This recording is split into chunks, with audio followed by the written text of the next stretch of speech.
ರೂಪಿಸುವುದಕ್ಕಾಗಿ ಭಾರತದ ಎಲ್ಲ ಪ್ರಜೆಗಳಿಗೆ ಸಾಮಾಜಿಕ ಆರ್ಥಿಕ ಮತ್ತು ರಾಜಕೀಯ ನ್ಯಾಯವನ್ನು ವಿಚಾರ ಅಭಿವ್ಯಕ್ತಿ ಆರ್ಥಿಕ ಮತ್ತು ರಾಜಕೀಯ ನ್ಯಾಯವನ್ನು ವಿಚಾರ ಅಭಿವ್ಯಕ್ತಿ ನಂಬಿಕೆ ಧರ್ಮ ಮತ್ತು ಉಪಾಸನೆಯ ಸ್ವಾತಂತ್ರ್ಯವನ್ನು ಸ್ಥಾನಮಾನ ಮತ್ತು ಅವಕಾಶಗಳ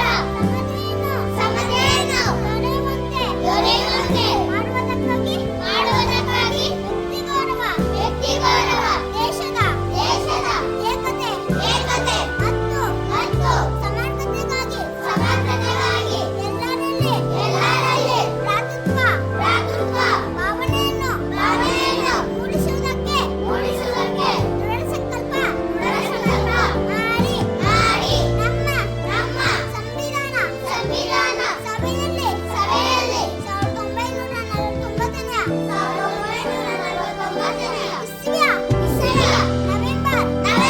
ತಿಂಗಳ 26ನೇ ದಿನದಂದು ಈ ಸಂವಿಧಾನವನ್ನು ನಮಗೆ ನಾವೇ ಅರ್ಪಿಸಿಕೊಂಡು ಅಂಗೀಕರಿಸಿ